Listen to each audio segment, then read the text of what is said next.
back in the city of Bangalore, the Indian Silicon Valley, where one founder's journey didn't start with money or massive AI labs. It started with just one thought. Why can't AI sound more human? That question led Ankur Edkie, the co-founder of Murf AI, to reimagine how developers and creators build with voice AI. Today, Murf AI powers millions of voice experiences, from developers building voice to YouTube creators to Fortune 500 teams, making studio quality audio accessible to all. This is where Gen AI meets creativity. This is Beyond the Boardroom with Murf AI powered by Amazon Web Services.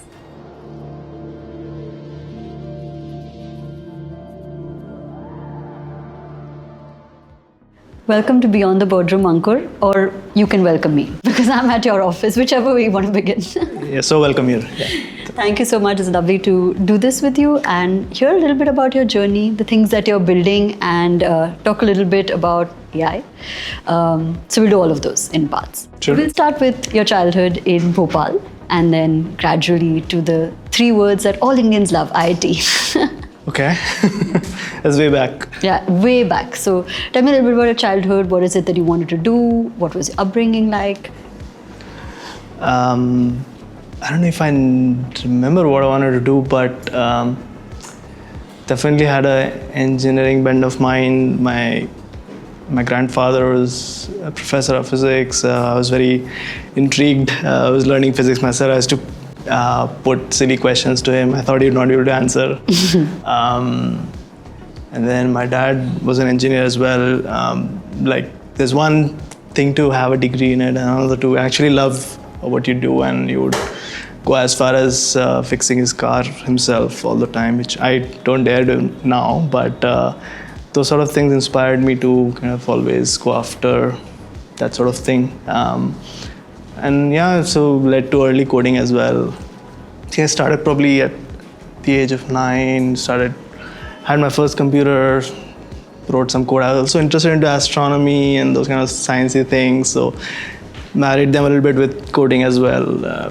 Went to a few competitions, places, things like that. So that was, I guess I was shaping up to doing something in engineering at least. So at least that much was clear. Okay. So tell me a little bit more about your IIT days. Any fun memories that you have? How did you meet your co-founders?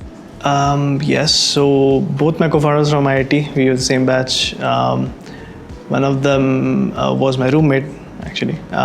We first year roommates, and the other one is actually now my spouse as well.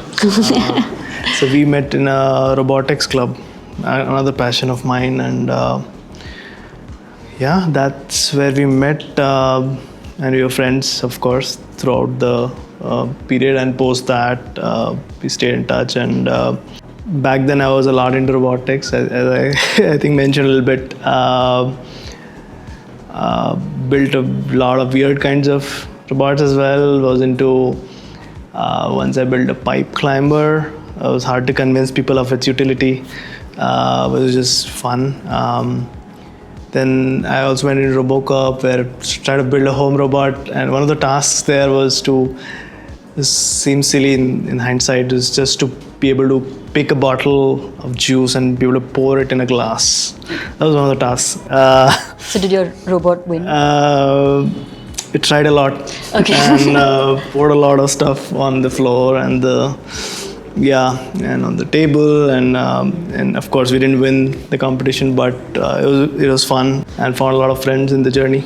Like-minded people trying to do similar things. So did you ever discuss with your existing co-founders, obviously one is also your wife, that Yes. we'll do something, right? We'll Yes. build a company in the future, or we'll create something together? Yes. I think maybe not in so many words as building a company together, but definitely we definitely discussed a bunch of ideas. The skill sets are always different. And that sort of, in hindsight, helped us. My co-founders both lead the GTM teams and the business side of it, and I've been always in the tech side of it, and that's been a big part of how we were successful at this, because you need complementary skills. And even the idea, in fact, originates from actually Sneha's experience with Urban Ladder. So for our viewers watching, can you tell them what Murf does? If you ask me in the first year, I'd say create and edit your voiceovers in minutes, and then Today we've become a sort of a voice AI infrastructure company. So we help businesses simplify their voice over needs. We build the fastest, most efficient text-to-speech voice models, and that gets used in conversational AI, voice bots that you'd be speaking to in your day-to-day, hopefully in the next couple of years. Give me an example. Yeah, I mean, if you go to any reservation systems these days, of course, India is catching up, but globally, a lot of these systems today currently in production, in deployment, and any hospital you might be reserving a appointment for, or even like government processes or banking systems, BFSI, a bot calling you for loans, whatnot. So any telecalling that's happening or going to happen in the future is set to be sort of some kind of an agent trying to help you out to some degree. So those are all our potential customers. That's so interesting. So you've obviously worked with multiple languages also. Yeah. What have been the most unique or shocking things that you've kind of realized in that journey, right? Yes, I think languages is something I completely gained interest after I started doing this, and I have profound respect, I think, about that field and a lot of interest in, and I go in great depths. I think now a very clear picture of complexity of a language on certain parameters and what makes something so easy for humans but so difficult for AI. And on that lens and that parameter, I'd rate, I think perhaps Japanese is the hardest, and then Chinese, and then you have Arabic. Yeah. Those three would top my charts. You have Russian, and a few Slavic ones that are harder. So you've started up for 5-6 years now? Yeah, 2020 September we started. Yeah, so 2020, approximately. How's the journey been from corporate to startup? How quick, the pace that you were missing? What's the journey been? I think it's been very rewarding personally. I've learned more, queried more. Also the flexibility to work on things that you want to work on yourself. And there are a lot of directions that we could have taken the company in that were obviously discussed, and simply because of a personal choice, we didn't want to do it because it didn't excite us. Yeah. And that's obviously not going to be possible in corporate world. Yeah, at all. That's just. So that's something that I think I really cherished in the journey, that we worked on things we liked to work on. Okay, so I'm very excited to see the office because each office has its unique characteristics, and it's kind of what the culture that the founders are trying to build, and the space is very unique. So I'm excited. I think we have a bunch of conference rooms here, and we sort of put our posters here, and we have a logo and a bunch of posters from our customers. These are actually our customers. Oh, really? Yeah. Wow. It was something unique we did on NASDAQ. On the NASDAQ, yeah. Okay, amazing. So tell me a little bit about this wall. What is it? Yeah, I think some of them are conference that we attended and had our booths, and then a few of them were external events that we did with the team for fun. So over the years, a bunch of things have collected here. And do you keep adding to it every year? Yeah, of course. Yes, and some of them are actually milestones for the company. Amazing. Yeah. So what's the current team strength, the global spread? Tell me a little bit about those. Yeah, we're about 100 plus. Few of them work remotely, and then we have a few employees in the US, some working remotely, some out of Belgium. It depends because we do a lot of language work as well. And I think, but primarily Bangalore is the biggest office. Okay, amazing. And what is a non-negotiable in terms of culture for you? I think we're looking for people who love their jobs. Okay, that's number one? I think so. Okay. Because there's always ambiguity, and we're always going to be changing things that you're working on, and so constantly evolving as a company as well as the objectives. So sort of finding comfort in ambiguity and sort of loving what you're doing here is important for you to sort of do your best. So we've kept that as non-negotiable, I think. So it's like an open floor, this entire office. You have 2 floors. We have 2 floors. Okay, yeah. So it's all open, or are there any kind of structures or cabins? I mean, it's open. We have rooms for meetings. We have few rooms for taking calls, to just do concentration work if you're focusing on something specific. So, but it's still open floor. There are no designation-based rooms. So everybody's working or pretending to ignore us, but what is the new thing that you're working on? How are you innovating in this space? Yeah, I mean, we just launched in December Falcon, which is the fastest, most efficient text-to-speech model globally. So we compete globally, building out of India. Okay. And we do our own proprietary research work, which is kind of unique for an Indian startup to invest in. And yeah, we continue to push the bar on that, specific to India use cases and problems. And there's a lot that we can do for even Indian companies. So we're kind of shifting a lot of our focus to building for India as well. In the past, we built for the world from India. Now we're also building for India from India. That's amazing. Okay, yeah. Awesome. Show me more about the space. Yeah, sure. So we have all the teams. This is the floor where the GTM teams sit. So we have the marketing team. It's one of those rooms I spoke about. Okay. Kind of unique. People go in here when you're really looking for dedicated work. Is it like soundproof? It is soundproof, I think, largely, yes. Okay. So you may take calls or you may work something if you're disturbed or something of that sort. Who came up with the names? I think it's marketing team, perhaps the brand team. Yeah. I think this is movie inspired. Okay. Black box, kind of a pun on AI, I guess. Most of AI tends to be black box. I think we love this space. Yeah. Do you work out of here ever? Yes. I mean, I work on the third floor a lot more. Okay, not here, not the marketing side. So this is your floor? Yes, this is where I sit. Okay. When you scale, right, how do you keep your leadership style, the cultural values that we were talking about intact? Yeah, I think we haven't changed a lot from that perspective. I think we're lean. I think the decision making is still not fully centralized. People are encouraged to behave like founders. I think we're very decentralized. If you look at the org chart, it's pretty much maybe like just 2 levels. Really? What are the 2 levels? Like on this floor is perhaps we have a SVP product pretty much. Yeah. And I manage the engineering team directly. So that's it? That's it. Okay. I don't have any middle layer. I like to speak to the people actually doing the things. Yeah. So I've kept it that way, almost intentionally for the last 1.5 to 2 years now.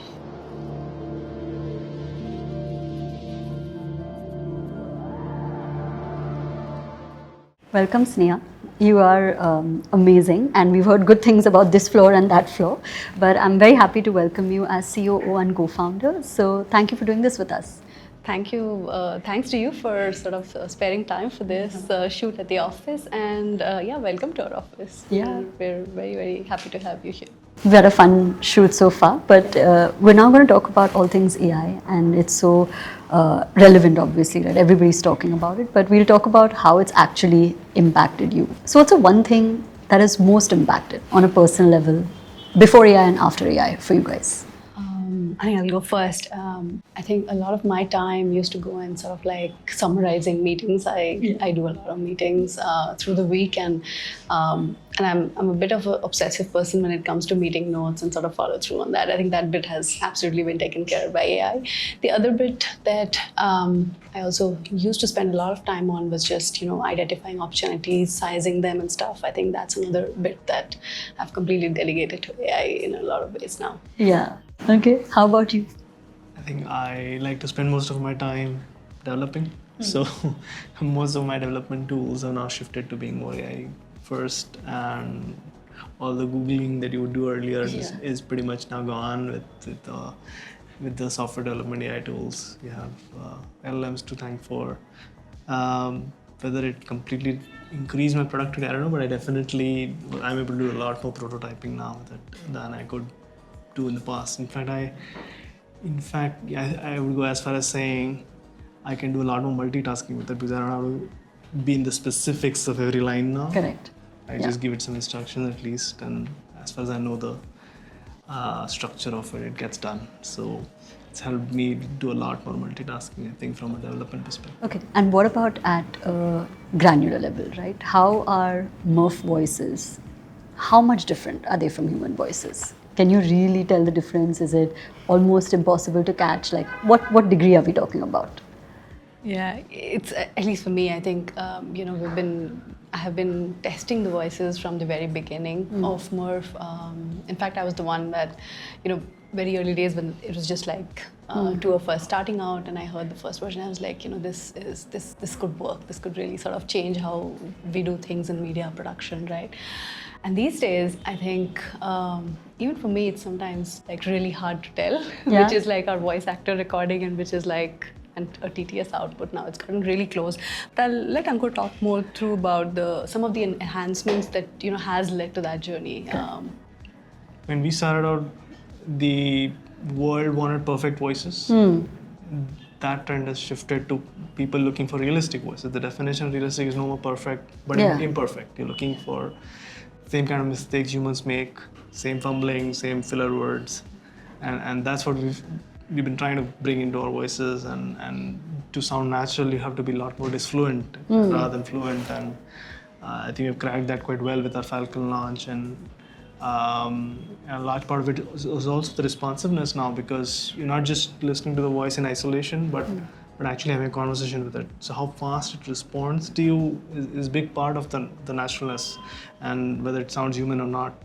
Like a lag in that also matters. So even latency, which sounds such a technical thing to think about, adds to the naturalness. So that was also a big focus for us on bringing it closer to how humans would respond, how disfluent they would be, and almost making them imperfect. When we first launched, they were perfect. They had like the noise floor was zero.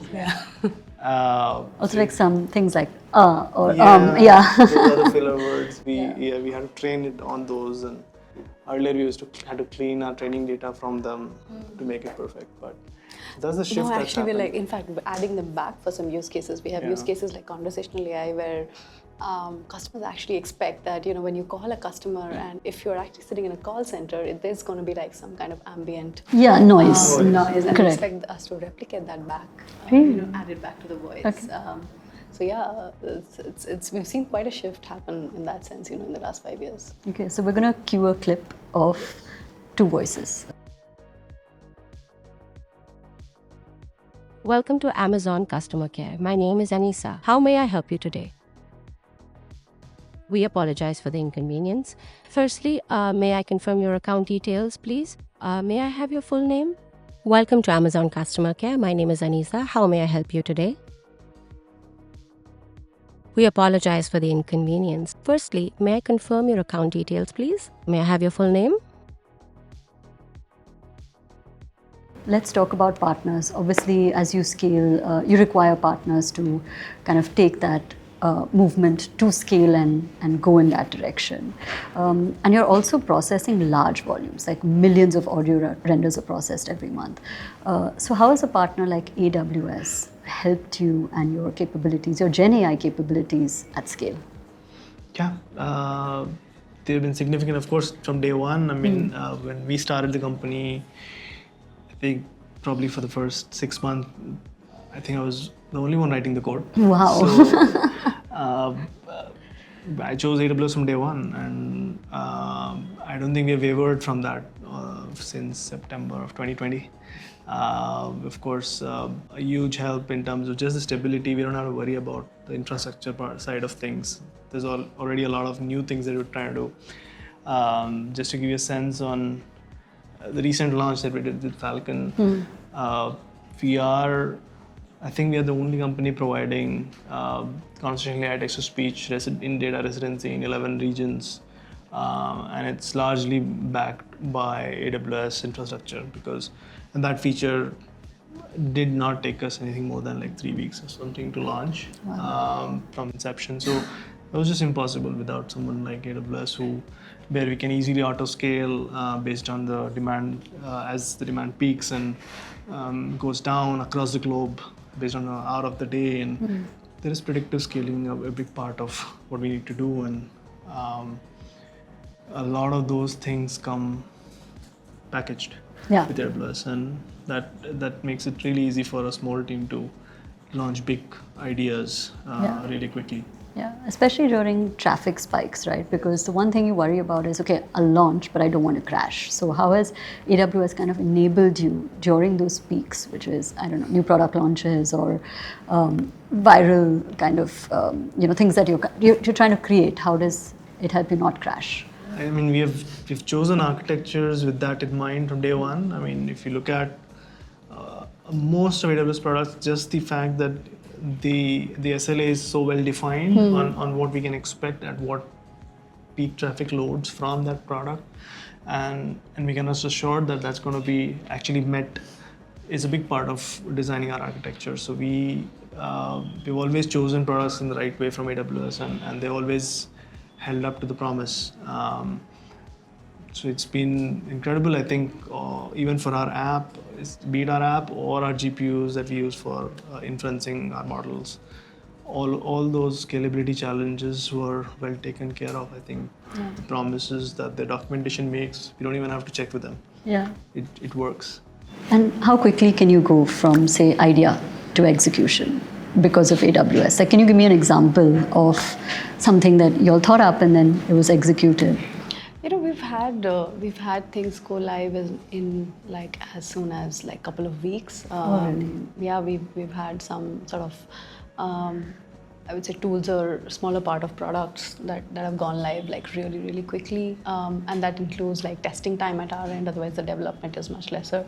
Features are even like days. Wow. If it's just a small feature these days, I think the team can like ship it in a couple of days. So it's really flexible. And I think like Ankur spoke, I think the reliability promise is also a very big deal. That if our team has built on top of a certain promise, we've always seen it hold that. And beyond tech, because of course a lot of this has to do with tech, but a lot of it also has to do with strategic partnerships, right? So beyond tech, how has AWS been that strategic partner, especially in your GenAI journey? Yeah, I think we work very closely with them. One example that comes to my mind is actually just being on top of the latest trends, just being on top of what is it that the industry is moving towards, just being aware of some of those latest things that their team recommends. It could be tech, could be GTM initiatives as well, conferences that they might be holding. Just being able to participate and have a representation there as a small startup gets difficult to kind of scale. And marketplace, helping us with being listed on those, with their seller networks. So we've leveraged, I think, AWS significantly, and we benefited, I think, at scale, and definitely want to go further. Yeah. And how do you see this partnership evolving, say 2030, right, with AWS? Because bigger picture, long term, how do you see it evolving? Yeah, I think there's lots to be done. I mean, we are still in the initial stages of completely benefiting and leveraging everything that AWS has to offer. It's a lot. Yeah. So still exploring even their hardware chips, a bunch of those we are yet to try and test and work closely with their team to see if we can benefit. We are looking forward to newer advancements as well in GPU technology that keeps coming in. It's like every 6 months you have something new, and AWS has been really quick to bring that to market for us, as we went from like a H100 to like a B200, and then there's a new chip that comes every 6 months, and it makes it very easy for us to experiment how our models train on the newer chips without sort of again going somewhere else, trying to find that infra, and if it works, we can scale quickly onto it. So just the nature of our work is that we want to be on the edge of what's possible, and be most efficient at it. So I think we want to stay on top of those with AWS. I think even on the GTM side, if I may add, there are certain possibilities that we're exploring of sort of like co-selling with AWS, because we're building like fundamental voice infrastructure, sort of offerings now for developers and companies building in voice, and our core models would sort of be available for selling through their like marketplaces or co-selling. They have a whole set of sort of GTM vehicles also that we are sort of now exploring, and looking forward to doing a lot more integrated work with them by 2030. Yeah. Awesome. I'll end on a personal note. How has AI helped your personal styles of leadership? You're a COO, your CEO. How does it help? For me, I think just like I was mentioning earlier, just staying organized and spending lesser time in doing that has allowed me to really keep myself posted with what's happening with a lot of automations. And I think that's really, really productive. I think productivity on a personal note is extremely important, at least for me, because you're also like as a founder trying to juggle multiple hats within the same day. But I think for me personally, just staying on top of what's happening, organizing my day, my meetings and all of that really, really helps me stay productive. And I find myself doing less of the drudgery work now, and actually spending time with things that are valuable that I enjoy doing. Yeah. Okay. How about you? I think one of the interesting ways I find AI useful is as a non-judgmental, unbiased sounding board. It may be giving wrong answers sometimes and be very agreeable sometimes as a AI, but still useful as a utility to sort of just get the pros and cons, get the entire space of what's possible, especially for topics which might be controversial, or like you just don't want someone else to you have no one else to discuss this with. Maybe it's a policy decision or a strategy decision. It's just helping you think through things, basically. Just think through what are my options, how do people think about it. Ultimately, it's some kind of statistical average of what the world thinks. So it helps that way. Yeah. Okay, awesome. Thank you guys so much for this segment, and we'll move to the next one. And it's at a special location, so I'm excited to go and explore. Awesome. So we have another space on the rooftop. We could take it there. Sure, let's do that. Tell me a little bit about this place, and it's beautiful, obviously, but tell me a little bit more. Yeah, I think, the usual Bangalore terrace charm. We love eating here. The team sort of gets together for, lunch. That's there. And sometimes also like decompress over chai, coffee. I think, this is kind of like the place where we chill out a little bit. This is as Bangalore as it can get. Yeah. Have done some celebrations as well in the past. Oh, really? Potluck. Birthday cakes. Oh, yeah. If it gets messy, we bring it here. Okay. It's just easier. Okay, so because we're here, I'm going to ask you some fun, easy breezy questions that you have to answer very quickly. It's a rapid fire. And you can go in any order, basically. So what's harder to manage, people or AI models? I think people, because a model you could like retrain. If you've had a bad conversation with somebody, you can't really undo that. Okay, what about you? Yeah, I agree. Oh, you agree? Okay, so you're just going to agree? Okay, fine. Okay. If Murf's culture was an OS, what would its tagline be? Be world class. Okay. Funniest misconception about being founders? I think the fact that we really like know everything, know all parts of the business. I've seen a lot of people assume that. That's not really true. We're also learning along the way. As an AI founder, I think the caveat of AI, people think we know everything about AI and we use AI for everything. Okay. One bold prediction. What will AI unlock in the next 5 years? Robotics. So we're going back to IIT days. It's a full circle moment. Okay. He's certainly bullish on it. Yeah, okay. What about you? I think experiences. It's just going to be. It's just going to like all devices we see. I'm quite excited to see where AI takes experiences. It could be very, very conversational. A lot of what we do transactionally will feel a lot more connected. That's something I'm excited about. Okay. We're down to the last question. It's one that you can think about, which is in the age of Gen AI, right? Mm-hmm. What makes us human? What keeps us human? I think one big part of being human is learning from personal experiences and cultural references. AI can only learn from what's like actually out there, from existing data. What's already out there. Yeah, but I think like that genuine cultural expression is something that I think will always stay human. Whether it's artistic expression, whether it's business, whatever it is, right? I think that way of doing something new, that likely will still stay human. Yeah. Yeah, I think having our own voice. Yeah, pun intended, I think. Yeah, AI tends to be very agreeable because we try to make it very agreeable. Humans have the privilege and the freedom to not be just stand against things that you don't believe in. And, I think that's going to continue to be our strength to sort of like have our opinions. Okay, amazing. Thank you so much. We wish you all the best. And I'm excited to see how many people could tell which was the Murf voice and which was a human voice. So we'll tell you the results. Sure. But thank you so much for doing this with us. Amazing. Thank you so much. It's our pleasure to host you here today. And yeah, excited to see how this comes out.